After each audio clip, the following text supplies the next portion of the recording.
بسم اللہ الرحمن الرحیم۔ اسلامک اکنامکس کے بارے میں بات کر رہے تھے، اور اس کا جو مغربی کلاسیکل اکنامکس سے جو اس کا تعلق ہے اس کو واضح کرنے کی کوشش کر رہے تھے۔ اور پچھلی بار ہم نے افادیت پسندوں کے دو گروہوں کے بارے میں بات کی تھی۔ افادیت پسند، ان کو یوٹیلیٹیرین کہتے ہیں، اور جو معاشیات ہے، جدید معاشیات، اس کے پیچھے جو فلسفہ کار فرما ہے، اس کے پیچھے جو اخلاقی معیار کار فرما ہے، وہ افادیت پسندی ہی ہے۔ تو پچھلی بار ہم نے افادیت پسندی کے دو گروہوں کو دیکھا تھا۔ ایک کو ہم ایکٹ یوٹیلیٹیرینزم کہتے ہیں، دوسرے رول یوٹیلیٹیرینزم کہتے ہیں۔ اور ہم نے یہ بات کی تھی کہ اسلامک اکنامکس جو ہے وہ بنیادی طور پہ رول یوٹیلیٹیرینز ہیں۔ اور اسی بات کو اسی سمجھ کو آگے بڑھاتے ہیں اس دفعہ۔ تو یہاں سے شروع کرتے ہیں۔ اسلامک اکنامسٹ تمام سرمایہ دارانہ اہداف، آزادی، مساوات، ترقی، مسابقت اور تغلب فی الارض ہونا چاہیے میرا خیال، یا تسخیر کائنات، سب کو اسلامی تعلیم کے عین مطابق قرار دیتے ہیں۔ ان اہداف کی اسلام کاری کے نتیجے میں یہ لازم آ جاتا ہے کہ اسلامی اکنامسٹس سرمایہ داری کی جو تنقید مرتب کرتے ہیں، اس کا ہدف سرمایہ داری کے مقاصد نہیں بلکہ ان کے عدم حصول یا ان کے حصول کے توازن قائم رکھنے میں ناکامی ہوتا ہے۔ تو انہی معنوں میں وہ رول یوٹیلیٹیرین ہیں کہ وہ سرمایہ داری کے مقاصد کو رد نہیں کرتے، بلکہ ان کو جس طرح حاصل کیا جاتا ہے مغربی سرمایہ داری میں، اس سے اختلاف رکھتے ہیں۔ تو اس کو سمجھنے کی ضرورت ہے، تو اس پہ ہم کچھ وقت صرف کریں گے۔ چلیں دیکھتے ہیں اس کا مطلب کیا ہے۔ تو سرمایہ داری جو ہے، پہلے تو یہ دیکھ لیں نا سرمایہ داری کیا ہے۔ پہلے بھی اب کئی بار اس پہ بات کر چکے ہیں، لیکن اس کو دوبارہ اس میں دیکھتے ہیں کہ سرمایہ داری کیا ہے۔ تو سرمایہ داری جس کو ہم کہتے ہیں وہ نظام زندگی ہے، وہ نظام زندگی ہے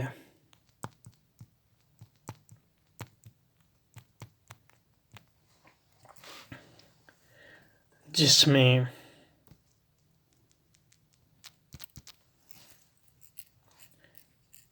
بڑھوتری برائے بڑھوتری، اس کا انگریزی میں کہتے ہیں accumulation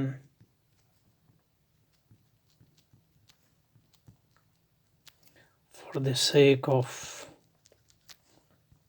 accumulation،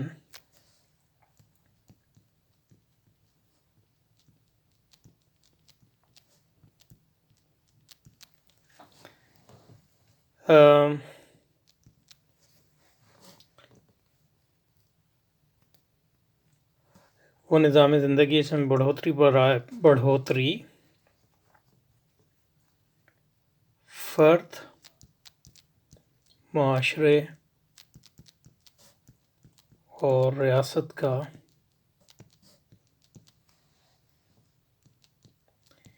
ایک نہیں کا بنیادی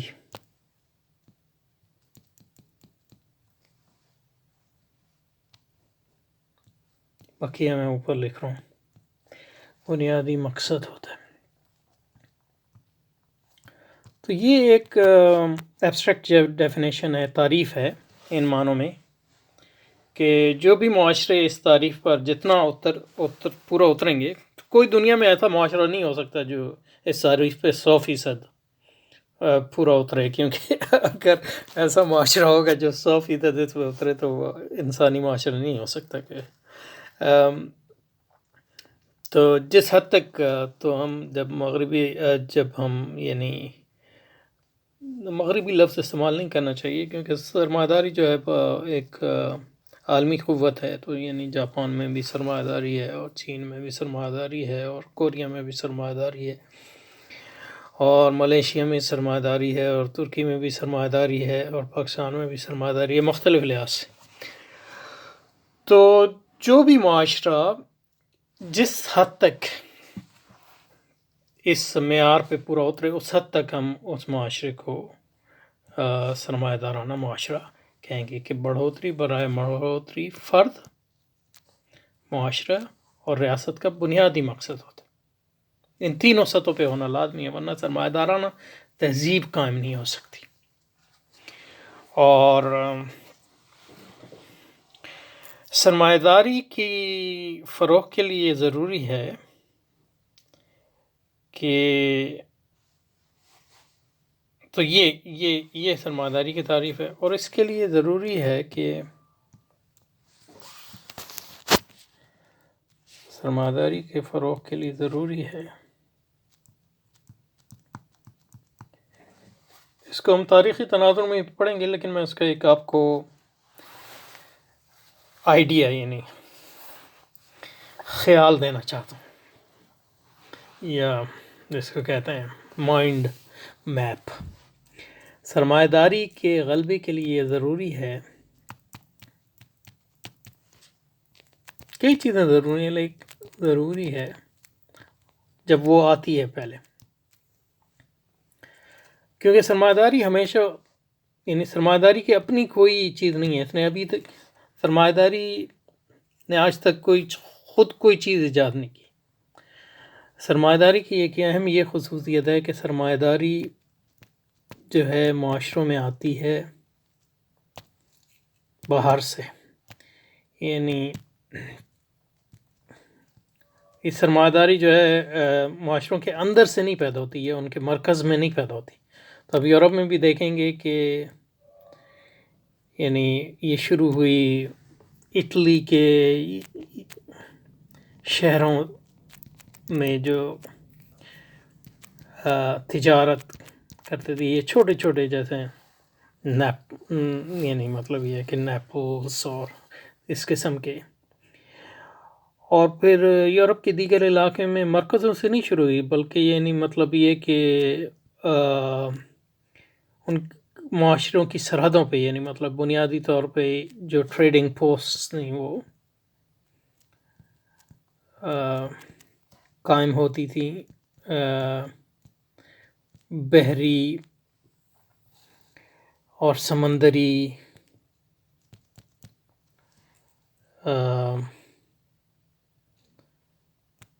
بندرگاہوں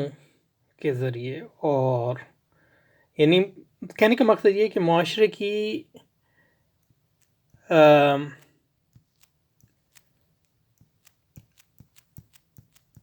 سرحدوں پہ اور کونے چاکروں پہ شروع ہوتی ہے، اس کے اندر سے نہیں ہوتی۔ اس کے ایسے یعنی مطلب یہ ہے کہ اس کا اسی طرح ہے کہ مطلب یہ ہے کہ معاشروں میں طوائف بازی یا شراب خوری کے جو اڈے بھی ہوتے ہیں، وہ مطلب یہ ہے کہ معاشرے کے اندر نہیں ہوتے، بلکہ یہ ہے کہ اس کے ارد گرد جو ہے ہوتے ہیں۔ اس لیے آپ دیکھیں یہودیوں کی اہمیت اس لیے یورپ میں کہ وہ مطلب ایک اقلیت تھے یورپ میں، تو جو بادشاہ تھے یا بعد میں پوپ وغیرہ تھے، وہ بھی اگر مطلب کوئی سودی لین کرنا چاہتے تھے تو وہ انہی یہودیوں کے ذریعے کرواتے تھے، کیونکہ مطلب یہ کہ وہ اس چیز کو جو ہے ان کو احساس تھا کہ یہ چیز جو ہے صحیح نہیں ہے۔ تو کہنے کا مقصد یہ ہے کہ سرمایہ داری جو ہے کسی معاشرے میں باہر سے آتی ہے، باہر سے آتی ہے، مطلب یہ ہے کہ کچھ حریص اور حرام خور لوگ جو ہیں، جو مال کو خدا بنا لیتے ہیں انہی معاشروں کے، وہ پھر جو ہے ان معاشروں کے جو ہے پریفری میں، یا ان کی مطلب یہ ہے کہ سرحدوں پہ اس معاشرے کی نگاہوں سے اوجھل ہو کے وہ چیزیں شروع کرتے ہیں، اور پھر وہ آہستہ آہستہ وہ معاشروں پہ غالب آتی ہے مختلف طریقوں سے، اور سرمایہ داری جو ہے وہ معاشروں میں جو معاشرے ہیں ان کو سرمایانہ معاشرے موجود ہوتے ہیں، اور معاشروں کے جو ادارتی صف بندی ہوتی ہے اس کو اپنے مفاد کے لیے استعمال شروع کر، پھر آہستہ آہستہ اس پہ غالب آ جاتی ہے اور اس کو بالکل جو ہے تبدیل کر دیتی ہے۔ اور اس لیے سرمایہ داری کا ہمیشہ یعنی ایک اہم طریقہ جو ہے سرمایہ داری کا لوٹ مار ہے، اور یہ لوٹ مار صرف جو ہے بیرون ملک نہیں، یہ شروع اندر سے ہوتی ہے۔ مثلا اگر آپ انگلستان کی مثال دیکھ لیں تو انگلستان میں جو بڑی لوٹ مار شروع ہوئی وہ ٹوڈرز کے زمانے میں ہوئی۔ ٹوڈرز یہ ایک بادشاہت تھی جو قائم ہوئی 15ویں صدی میں، اور یہ آدمی جو ہے جس نے اس کو قائم کی، جو Henry the seventh I think اس نے قائم کی، وہ زیادہ تر جو ہے وہ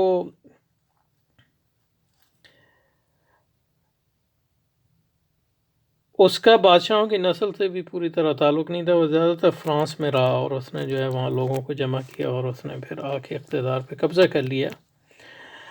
اور اس کے بارے میں ایک بات یہ مشہور تھی کہ وہ مال کا بڑا لالچی اور بخیل آدمی تھا۔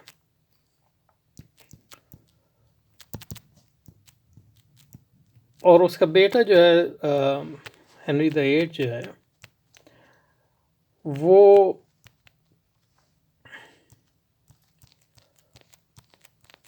اس نے جو ہے بڑی لوٹ مار کی، مطلب یہ کہ وہ چرچ یعنی جو عالمگیر چرچ تھا ان کا کیتھولک چرچ، اس سے علیحدہ ہو گیا صرف اپنی اغراض کے لیے، یعنی مطلب یہ کہ وہ اپنی بیوی کو طلاق دینا چاہتا تھا اور پوپ نے اس کو اجازت نہیں دی، تو اس نے کہا کہ میں جو ہوں، ہم عیسائیت جو ہے اب جو عالمی عیسائیت ہے اس سے میں علیحدہ ہوتا ہوں، میں چرچ سے، اور میں اپنا چرچ بناؤں گا، انگلستان کا اپنا چرچ ہوگا، اور میں ہی اس کا جو بادشاہ بھی میں ہوں گا، اور مطلب یہ چرچ کا جو ہے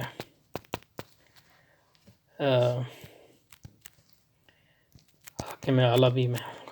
اور اس کے نتیجے میں اس نے جو ہے کیتھولک چرچ کے خلاف بڑا ظلم و ستم کیا برطانیہ میں،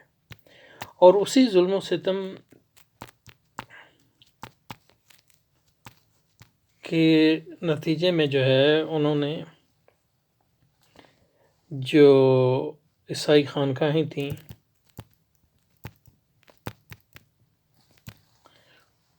اس کی وسیع پیمانے پہ ان پر قبضہ کیا غیر قانون، یعنی ان کو ختم کر دیا، اور اس کے جو مال تھا وہ خود ہڑپ کر گیا۔ اور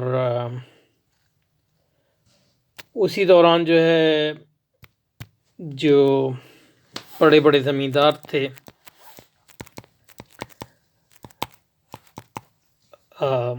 اور جو درمیانے درجے کے زمیندار تھے ان میں بھی جو ہرس و طمع جو ہے اس نے جو ہے انگڑائی لی، اور انہوں نے مطلب یہ کہ انگلستان میں جو ہے ہوتی تھی کامن انکلوجر، جس میں جو ہے کامن لینڈ، اس پہ مزید کبھی کریں گے، جس پہ مطلب یہ کہ جو یہ کسی کی ملکیت نہیں ہوتی تھی، یہ ملکیت عامہ ہوتی تھی، جس میں جو ہے عام کسان اور عام چھوٹے زمیندار جن کی زمینیں اپنی نہیں تھیں، وہ جو ہے اس میں جو ہے اپنی مواشی کو چرا سکتے تھے۔ تو انہوں نے آہستہ آہستہ انہیں کامن لینڈ پر قبضہ کرنا کیا اور اس کو اپنی ذاتی ملکیت میں شامل کرنا شروع کیا۔ تو یہ بھی ایک جو ہے غصب کی ایک تحریک تھی جو 16ویں صدی سے جاری رہی. اور پھر یہ جو غصب اور لوٹ مار، غصب یہ زمینوں کی جو عمومی ملکیت میں جو زمینیں تھیں ان کا غصب، اور کیتھولک چرچ اور خانقاہوں کی املاک پر ناجائز قبضہ اور ان پر ظلم و ستم، یہ ہنری VIII کے زمانے میں شروع ہوا، اور یہ اس کی جو اولاد تھے اس کے زمانے میں بھی چلتا رہا، اور اس کے بعد جو اسٹوئرٹس آئے ان کے زمانے میں بھی چلتا رہا، اور پھر جو پیورٹنز آئے 18ویں صدی میں، نہیں 17ویں صدی میں،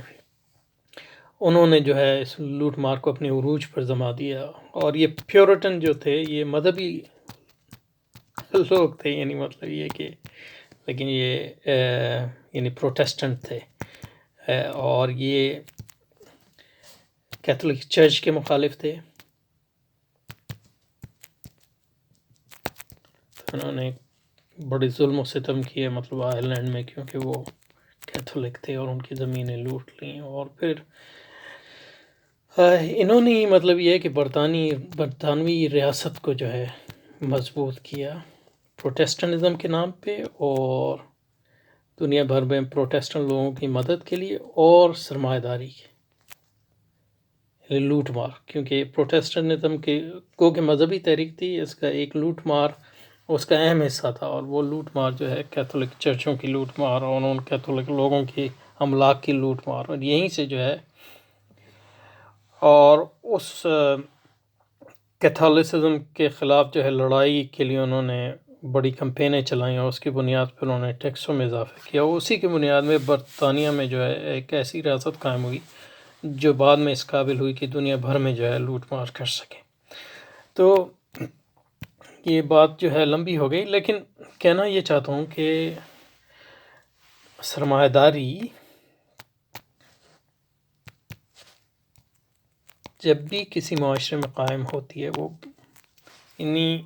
اندر سے نہیں آتی، باہر سے آتی ہے، یا اسی معاشرے کی یعنی مطلب یہ کہ سرحدوں سے، یا اس کے یعنی مطلب یہ کہ یعنی مطلب یہ کہ اس کی جو مائنورٹی قوتیں ہوتی ہیں وہ اس سے آتی ہے، اور وہ آہستہ آہستہ اس معاشرے پر غلبہ حاصل کرتی ہے. اور اس غلبے کا ایک طریقہ یہ ہے کہ معاش کو معاش سے الگ کیا جائے. یعنی معاد کا مطلب ہے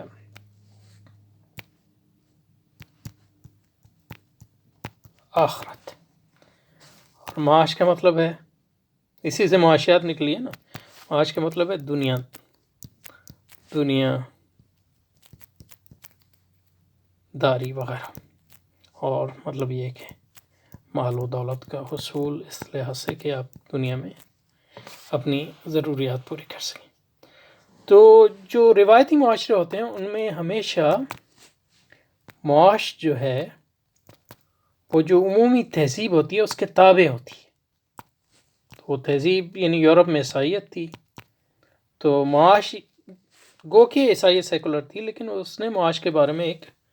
نظام قائم کیا تھا، اخلاقی اصول بھی دیے تھے، اور ایسے ادارے بھی تھے جو اس بات کی کوشش کرتے تھے کہ مثلا یہ کہ قیمتوں میں بڑھوتری جو ہے بہت زیادہ نہ ہو تاکہ لوگ،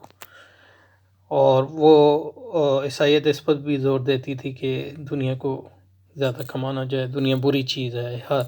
وہ یعنی بخل کے خلاف اور حسد کے خلاف اور کنجوسی کے خلاف اور دولت پرستی کے خلاف جو ہے ایک اخلاقی فضا اس میں قائم تھی. اور معاشروں میں جو ہے دنیا داری کو ہمیشہ جو ہے تہذیب جو اس زمانے میں عیسائی تہذیب تھی اس کے تابع تھی. تو معاش جو تھا عیسائیت کے تابع تھا، یعنی معاش جو ہے معاد کے تابع تھا، آخرت کے تابع تھا. اور یہ جو بھی کسی معاشرے کا جو ہے تہذیبی مطمع نظر ہو. اور پہلی چیز جو کیتھولک عیسائیت کی شکست اور پروٹیسٹنٹزم کے فروغ کے نتیجے میں قائم ہوگی وہ یہ تھی کہ معاش کو معاد سے الگ کر دیا گیا، اور لوگوں نے کہا جناب آپ کو اپنی روحانیت قائم کرنی ہے تو وہ کیجیے، لیکن معاش کو جو ہے یہ ایک علم کی بنیاد پہ ہونا چاہیے، اور اس علم کا نام انہوں نے اکنامکس رکھا۔ اور یہ علم جو ہے یہ بالکل جو ہے ایک علم ہوگا جو انہوں نے کہا سائنس پر مبنی ہوگا، اس کا دین سے کوئی تعلق نہیں، اس کا تہذیب سے کوئی تعلق نہیں۔ تو عیسائیت جو ہے مطلب یہ کہ چرچ میں جو کچھ کرنا چاہتی ہے بخل وغیرہ کے خلاف یا آخرت کے بارے میں وہ کرتی رہے، لیکن معاش کو جو ہے بالکل آزاد چھوڑ دے۔ تو معاش سے جو ہے پہلا اسٹیپ جو ہے اس میں یہ ہوتا ہے کہ معاش کو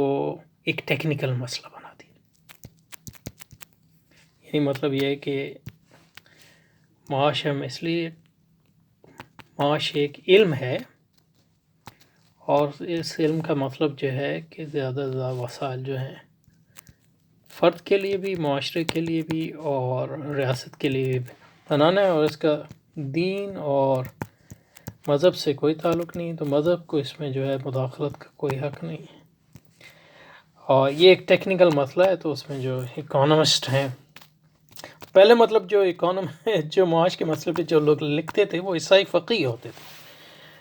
اور جیسے کہ مسلمانوں کے بھی ہم جو معاش کے مسئلے پہ جو لکھتے تھے، جیسے کہ امام یوسف نے کتاب الخراج لکھی، یا مطلب فقہ کی کتابوں کا ایک باب ہوتا تھا، تو وہ یورپ میں بھی یہی ہوا کہ جو عیسائی کینن لا تھا یا عیسائی جو فقہ تھی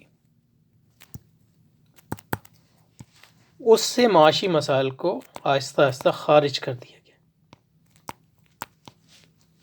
اور معاشی مسائل کے حل کے لیے ایک نیا سیکولر علم ایجاد کیا گیا جس کی بنیاد جس کو اکنامکس کہا گیا، اور اس کی بنیاد جو ہے محض ان کے بتائیں عقل اور حقائق اور انسان کی نفسیات کے بارے میں سائیکالوجی، اور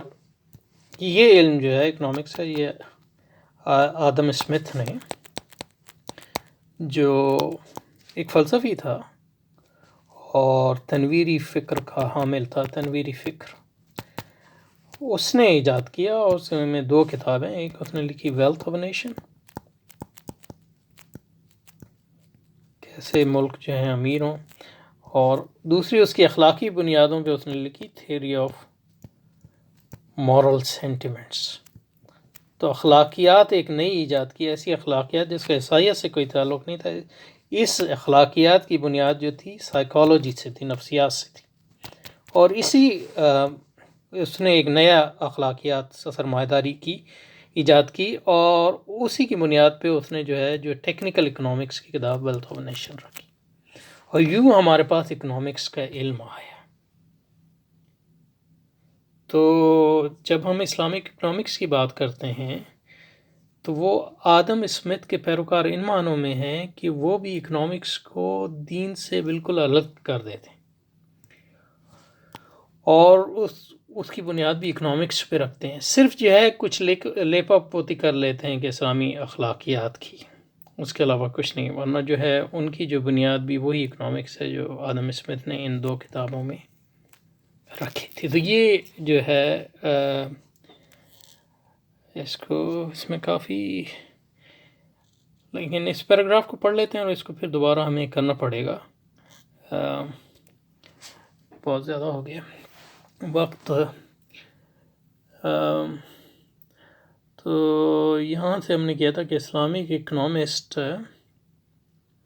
تو میں اس کو پڑھ لیتا ہوں، اگلی بار جو ہے اس کو پھر دوبارہ یہیں سے شروع کریں گے۔ اسلامک اکنامکس تمام سرمایہ دارانہ اہداف یعنی آزادی، مساوات، ترقی، مسابقت،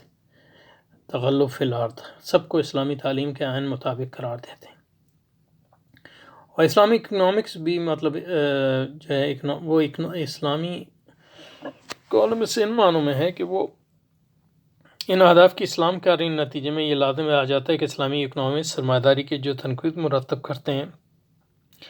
اس کا ہدف سرمایہ داری کے مقاصد نہیں بلکہ ان کے عدم حصول یا ان کے حصول میں توازن قائم رکھنے میں ناکامی ہوتا ہے۔ تو یہ ہمیں دوبارہ اس کو کرنا پڑے گا اس میں، کیونکہ اس میں کافی بحث ہے، تو اس پہ یہاں رک جاتے ہیں۔ تو پچھلی بار جو ہے یہ بحث جو میں نے آج کی ہے اس کو یاد رکھیے گا، تو پھر اس کے نتیجے میں ہم جو ہے اس پر آئیں گے۔